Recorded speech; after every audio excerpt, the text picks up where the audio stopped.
Chứng trầm cảm khiến tôi bị dồn vào chất tường. Không có gì ngoại trừ sự uất an của chính bản thân. Tôi thường giận dỗi, khóc lóc, quát nạt với chồng con, rồi tự giam mình trong phòng. Mọi người thường khuyên tôi nhìn vào mặt tươi sáng của sự việc. Đó là một cụm chữ tuyệt vời, nhưng tôi thường tự nhủ một cách chua chát rằng nói hãy suy nghĩ tích cực lên với một người mắc bệnh trầm cảm là điều vô nghĩa. Không có khía cạnh tươi sáng nào trong tâm trí tôi, chỉ có bóng tối và ủ rũ. Tôi luôn cảm thấy cô đơn trong suy nghĩ của mình, rồi ngày càng trượt sâu hơn xuống cái hố của sự trầm cảm. Tự nhủ rằng sẽ không ai hiểu được cảm giác này. Tôi bất lực và chết đuối trước những cảm xúc cuộn trào của mình. Tôi luôn khao khát được cảm thấy thoải mái, được trở lại bình thường. Tôi từng đọc một quyển sách mà tác giả nói rằng năng lượng phụ thuộc vào sự lựa chọn. Mỗi sáng thức dậy, đó là điều đầu tiên tôi nghĩ đến, và đó là cách tôi chuẩn bị tinh thần cho một ngày mới. Tôi chọn cách cố gắng làm cho một ngày của tôi và chồng con tốt hơn một chút khi tôi ở bên họ. Vì vậy, tôi chuyển sự tập trung của tôi ra ngoài bản thân để nhìn thấy bức tranh toàn cảnh hơn của cuộc sống. Tôi hít thở sâu và chậm hơn.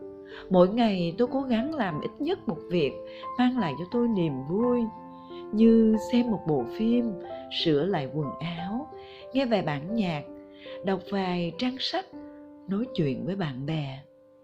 Tôi nghĩ về tất cả những người mà tôi yêu thương và nhắc nhở bản thân rằng tôi thật may mắn biết bao khi có được những người thân, người bạn như vậy. Chọn cách nhìn về cuộc sống, nói thì dễ hơn làm, và thật không may điều đó không xảy ra trong một sớm một chiều. Để làm được cần trải qua một loạt các thay đổi nhỏ.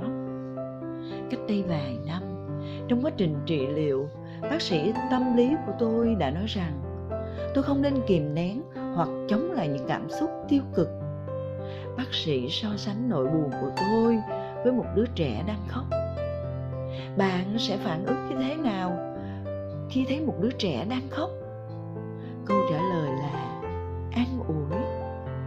Giống như cách an ủi một người đang tổn thương, tôi cần dành thời gian chăm sóc bản thân và xoa dịu tâm trí bất cứ khi nào tôi cảm thấy sự tiêu cực trong tâm trí trở nên nặng nề. Tôi tin rằng có những ngày tốt đẹp và có những ngày tồi tệ. Tôi hiểu mình rất nhạy cảm và cảm xúc của tôi rất dễ bị kích động. Tuy nhiên, tôi không tin rằng cài đặt mặc định của mình chỉ có chán nản hoặc buồn bã. Vì chính tôi là người quyết định ngày hôm đó của mình là tồi tệ hay tốt đẹp. Tôi chọn bình yên vì bản thân cần tình yêu, sự thoải mái và sự quan tâm, cũng như tôi chọn trao cho người khác những gì tôi muốn nhận từ thế giới. Tôi nhận thấy rằng ngay khi tôi chuyển sự tập trung của mình khỏi việc tôi nghĩ mình khốn khổ như thế nào sang những gì đang thực sự diễn ra bên ngoài đầu tôi, mọi thứ trở nên dễ dàng hơn rất nhiều. Và giờ đây, tôi được tự do viết câu chuyện của riêng mình như những trang nhật ký kể về hành trình tôi đang rũ bỏ trầm cảm, trèo lên từ hố sâu để nhìn ánh sáng của cuộc sống. Tôi hy vọng rằng bằng những chữa lành nho nhỏ, ngày tâm trí tôi bình phục sẽ không còn xa nữa.